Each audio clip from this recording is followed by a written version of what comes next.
हाँ जी guys, very good morning. तो यार आज है अपनी होंडा अमेज की सर्विस। तो यार ये वाली आपको दिखाता हूँ कितने किलोमीटर्स हो चुके हैं। टोटल किलोमीटर्स हो चुके हैं 19,515। तो ये होने वाली है फोर्थ सर्विस और ये होगी पूरी पेड सर्विस होने वाली है। तो यार देखते हैं इस बार किस हिसाब से एस्टिमेट देते हैं सर्विस सेंटर वाले और कितने चार्जेस लगते हैं। फर्स्ट जो सर्विस हुई थी वो 1,000 रुपये हुई थी, कोई कॉस्ट नहीं थी। सेकंड 5,000 पे, उस पर कोई कॉस्ट नहीं थी। थर्ड जो हुई थी 1,000, उस पर करीब करेक्शन, थर्ड जो हुई थी वो 10,000 पे हुई थी। उस पर जो एस्टिमेट आया था और कॉस्ट आया था करीब आया था आपका 2600-2700 के आसपास आया था। ठीक है, व्हील अलाइनमेंट मैंने बाहर से करवा दिया था जिस वजह से मेरे 2,000 के आसपास पैसे बच गए थे। तो इस बार देखते हैं 20,000 के सर्विस पे जो कितनी कॉस्ट आती है, क्या रहता है एक्सपेंस। ठीक है,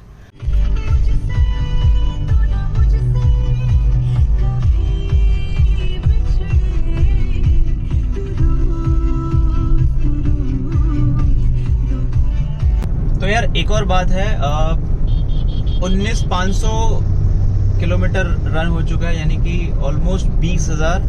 और 26 अगस्त को एक कार परचेज करी थी, 3 दिन बाद 26 अगस्त आने वाली है। तो यार एक साल में 20,000 किलोमीटर दे दनादन गाड़ी को भगाया मैंने। ठीक है, तो अब मैं आपके लिए एक और रिव्यू लेकर आने वाला हूँ। ठीक है, जिसमें मैं आपको क्लियरली और बता पाऊंगा कि 20,000 किलोमीटर या फिर एक लंबे लॉन्ग टर्म के बाद कैसा रहा मेरा एक्सपीरियंस होंडा अमेज के साथ। और बिल्कुल यार मौसम जहर हो रखा है, जहर। तो यार ये रही अपनी मैनुअल के हिसाब से जाते हैं पीरियोडिक चेक्स में क्या आने वाला है।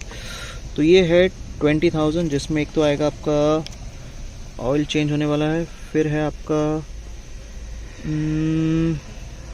ऑयल फिल्टर चेंज होगा, फिर एयर क्लीनर एलिमेंट है वो रिप्लेस होने वाला है, इंस्पेक्ट ड्राइव बेल्ट, फिर ब्रेक्स चेक होंगे, ब्रेक एडजस्टमेंट होने वाली है, टायर रोटेशन वो तो करवा दिया है, और स्टीयरिंग गियर बॉक्स, फिर सस्पेंशन चेक होंगे, और आपका ABS और ब्रेक्स के सारे जो चेक्स होने वाले वो सारे होने वाले हैं 20,000 किलोमीटर पे। ठीक है, अब देखते हैं यार भाई साहब कितना बताते हैं। अभी तो आ रहे हैं सारे।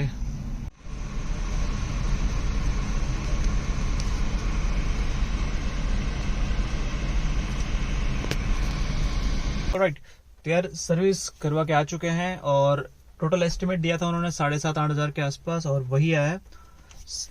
देखिए टोटल अमाउंट जो हुआ है वो हुआ है 7,860। ठीक है, ये एनवेलप के ऊपर लिखा हुआ है, लेकिन मैं आपको फाइनल बिल भी दिखा दूंगा। तो वही है, जो सारे मैंने आपको चेक्स बताए थे 20,000 किलोमीटर पे, वो सारी चीजें उन्होंने मुझे बताई, वही चीजें हुई। और ऑटोमेटिक वही पिक होता है, उसके उनके आईपैड जो होते हैं ऑटोमेटिक वही उनके पॉपअप में आता है। और इसके अलावा अगर आपके पास कोई है डिफेक्ट या कोई है चीजें जो फंक्शन नहीं कर रही है, वो उसका अलग होगा, लेकिन ऐसा कुछ था नहीं। तो वही चीजें आई, और एक दो चीज मैंने थी वो ज्यादा करवा दी, जैसे कि बोनेट के अंदर रेड्स यानी कि चूहे अपने आ जाते बहुत सारे, तो उसके लिए एक रिपेलेंट था वो उन्होंने स्प्रे किया था। तो काइंड ऑफ कोटिंग थी, वो 70-80 रुपए का ही था, वो करवा दिया। ठीक है, और ऑलमोस्ट एयर फिल्टर तो करना ही है भाई, है ना, उसको क्लीन करवाना है, ये सब चीजें मैंडेटरी यार। क्योंकि देखिए अब सीधी सर्विस होने वाली है अगले 10,000 किलोमीटर के बाद, और आप उसी एयर फिल्टर के साथ कंटिन्यू नहीं करोगे, है ना। तो ये चीजें यार, कुछ चीजें अगर होती है आपकी गाड़ी में जो मैंडेटरी है, आई वुड रेकमेंड कि वो चीजें आप टाइम टू टाइम उसे इंस्पेक्शन करवाइए और उनका मेंटेनेंस जरूर करवाइए। क्योंकि आगे चल के क्या होगा, आपको ये चीज रियलाइज होगी और अब तक बहुत लेट हो जाएगा और फिल्टर खराब हो जाएगा, कोई भी ऐसी चीज होगी जो खराब हो जाएगी। तो ऐसा मत कीजिए। अब आपसे मैं कहूँ कि यार वही पुराना मास्क पहन के आप और एक हफ्ता चला लीजिए, तो आप चलाओगे नहीं ना। तो वैसे ही एयर फिल्टर्स हैं, फिर आपका ऑयल है, ये सब चीजें मैंडेटरी है, करवा लीजिए। छोटी छोटी चीजें अगर कुछ है आपके पास आइडिया है कि आप बाहर से करवा सकते हो जो आपके सामने और बेटर होगा, तो वहां से करवा लीजिए, लेकिन करवाइए जरूर। ठीक है, तो ये रहा अपना बिल, और ये है अपना गाड़ी का नंबर 9882 PF। ठीक है, और ये देख लीजिए अमाउंट है आपका 7,860। ठीक है, साइन भी किया हुआ है, होंडा वालों का स्टैंप भी है। तो 8,000 रुपये 10,000 किलोमीटर के, तो यार काफी किफायती है ना।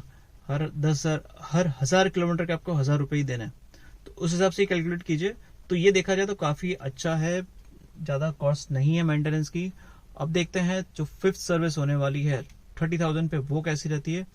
वही होगा, कुछ ज्यादा चेक्स होंगे और इंस्पेक्शन के कुछ ज्यादा पैसे ही होंगे। बट ओवरऑल अगर आप ऐसे कैलकुलेट करोगे ना, तो अगर पहले आपके 3,000 लगे, फिर 6,000, फिर 7,000, तो आप 10,000 रुपये लगा लीजिए, हर 10,000 किलोमीटर के 10,000 रुपये, उस हिसाब से बजट रखेगा। और गाड़ी आपकी है, मेंटेन आपको करनी है, टाइम टू टाइम चेक्स करवा ही लीजिए। ये तो बात हो गई आपकी गाड़ी की सर्विस हो गई। अब एक चीज थी जो मैं बहुत ध्यान से ऑब्जर्व कर रहा था, वो थी कि यार जितने भी वो चेक्स बता रहे थे कि ये सारे मेंटेनेंस करने हैं, ये सारी चीजें होनी जरूरी है, तो व्हाट आई वाज डूइंग कि मैं अवॉइड करने की कोशिश कर रहा था, कह रहा था कि उनको ये मत कीजिए, ये मत कीजिए, ठीक है। तो ऐसा नहीं था कि वो लोग मुझे फोर्स कर रहे थे, वो लोग सिर्फ मुझे एक्सप्लेन कर रहे थे कि ये सारे में ये सब चेक्स होंगे, इस तरह से पता चलेगा कि क्या रिक्वायरमेंट है या नहीं गाड़ी की।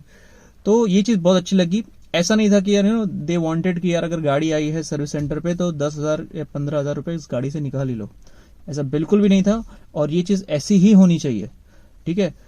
हर कंपनी को, हर सर्विस सेंटर से यही कहना चाहिए कि इसी तरह से आप स्टैंडर्ड रखिए, ताकि लॉन्ग टर्म में यार कस्टमर का भी फेथ बनेगा आपके साथ, है ना।